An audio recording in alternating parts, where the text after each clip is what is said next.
estamos aqui com Cristina Andriotti, que é CEO da Ambipar, uma empresa que ficou conhecida na Bolsa por representar a oportunidade do investidor e investir na tese de sustentabilidade, também ESG, aquela agenda que reúne os critérios de sociais, governança e também meio ambiente. Mas recentemente também fez muitas aquisições, foram 42 aquisições desde o IPO em 2020. Também é uma empresa que permite ao investidor se expor a essa tese de crescimento. Cristina, muito obrigada pela sua entrevista, pela sua participação aqui na programação da CNN.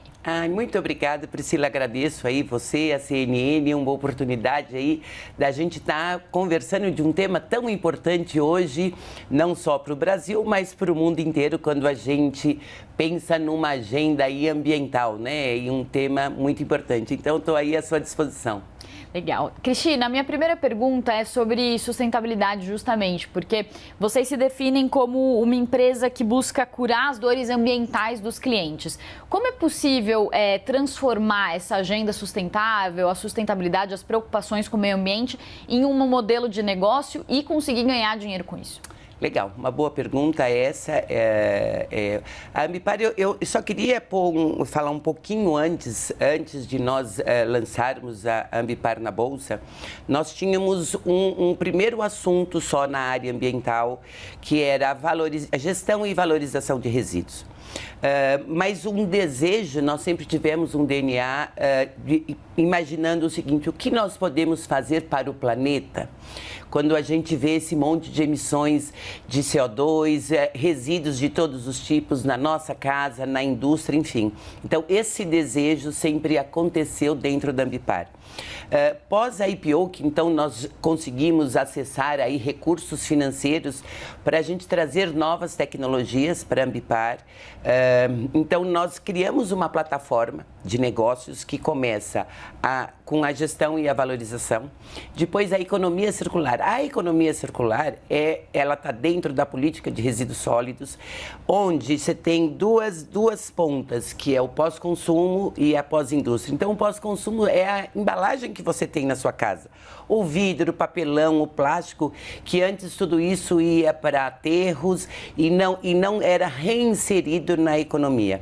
Então, nós temos um trabalho bem importante que também a gente utiliza das comunidades, utiliza das cooperativas de catadores para pegar essas embalagens e a gente reinserir na indústria. Cada vez que você faz isso, você acaba poupando o meio ambiente.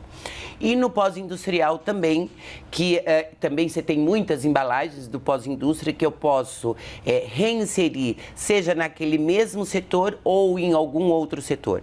Dentro da economia circular, hoje a gente já tem um trabalho importante com vidros, com garrafas, que isso também volta inclusive para a indústria cervejeira em especial, toda a parte de papelão e de papel, toda a parte de plástico, seja ele qual for, seja o PET, seja o polipropileno, enfim, a gente reinsere isso na indústria e todos os outros metais. Então, eu vou fechando a cadeia da economia circular.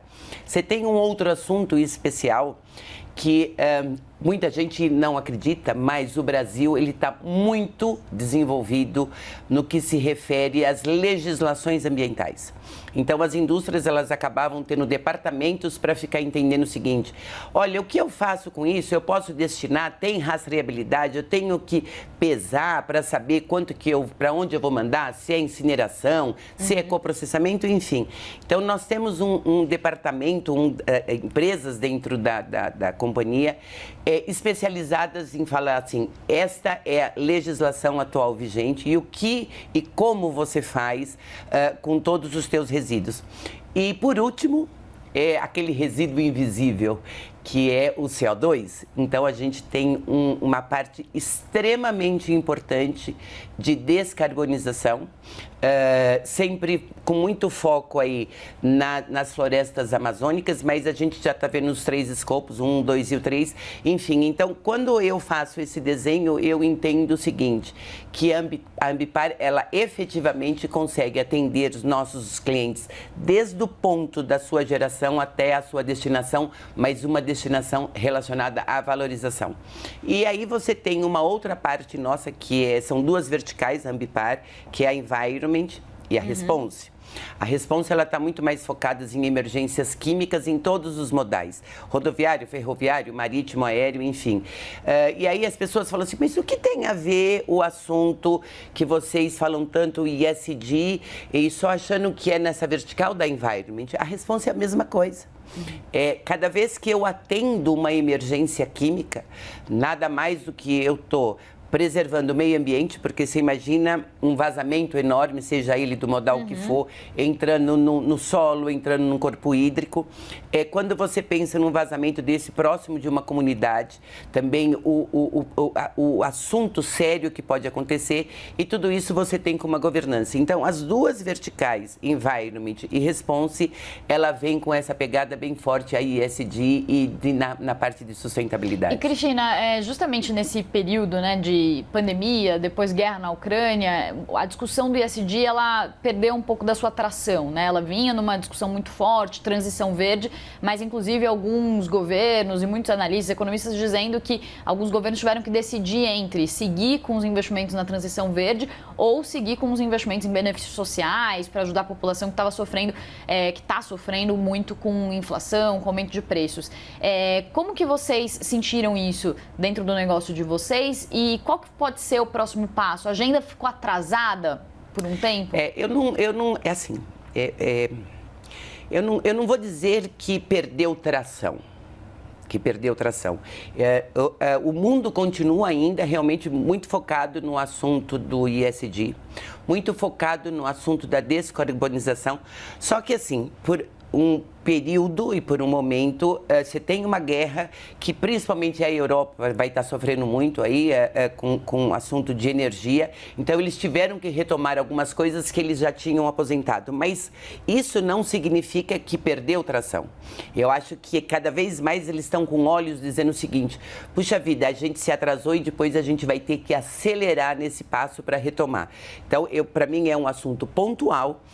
O mundo continua muito focado na agenda ESG, investidores continuam muito focados em empresas que vêm com uma agenda ESG, então eu acho que a gente só deu uma recuadinha para depois, aquela história, né, o ditado, que você dá 2 passos para trás para depois dar 20 para frente.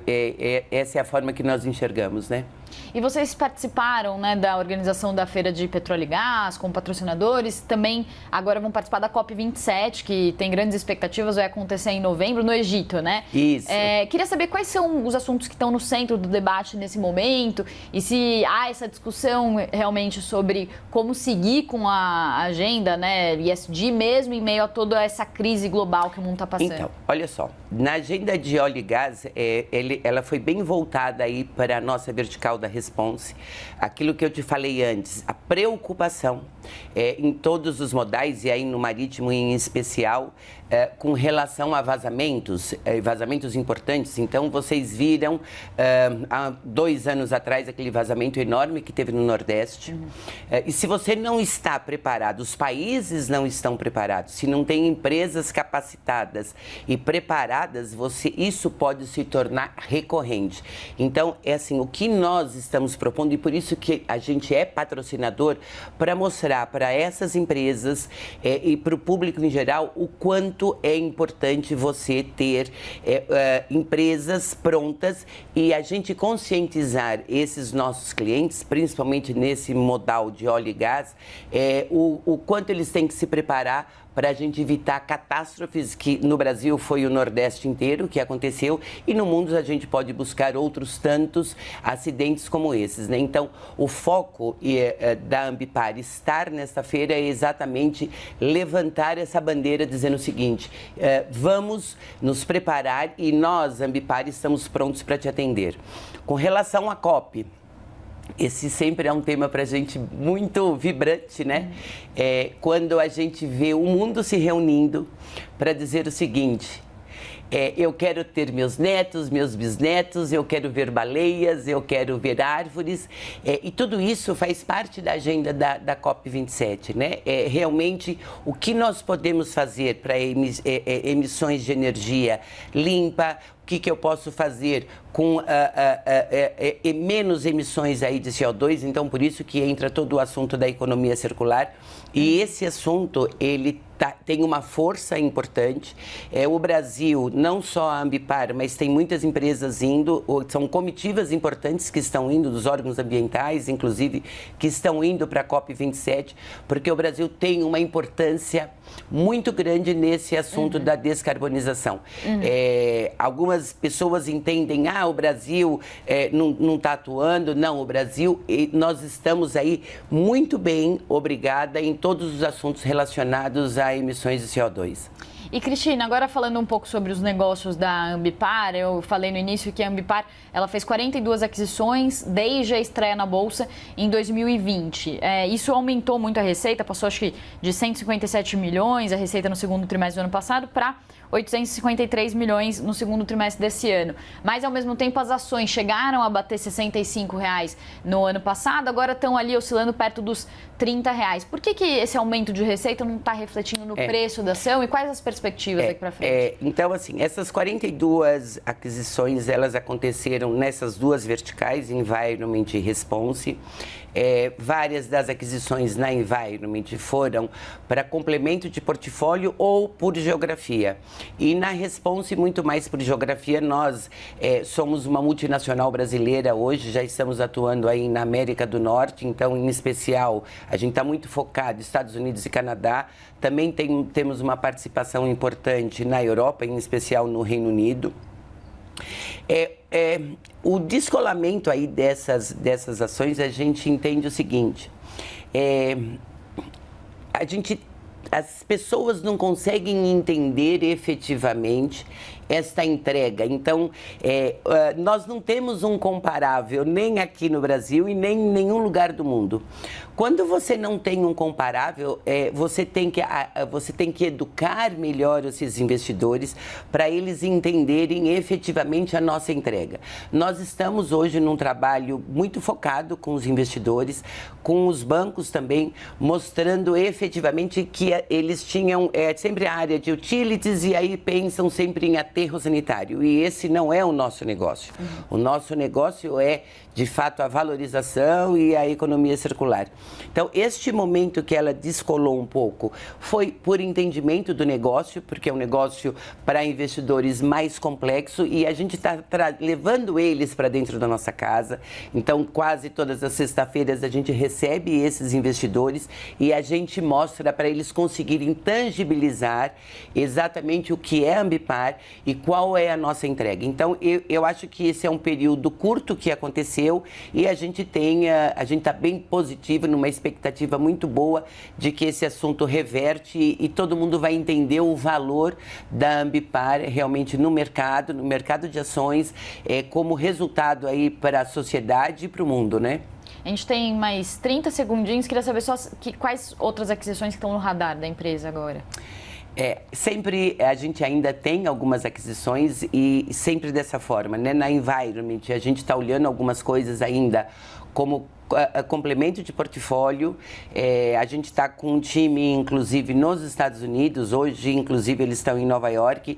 Também vendo algumas outras nos Estados Unidos para complemento da Response. Então, esse vai ser ainda um caminho que a gente vai trilhar ainda por um período até a gente entender que nós temos know-how, temos tecnologia para atender realmente todos esses setores. Tá certo. Então, Cristina, muito obrigada pela sua entrevista, pela sua participação aqui na nossa programação da CNN e até uma próxima. Muito obrigada a vocês, obrigada a CNN pela oportunidade. Um abraço.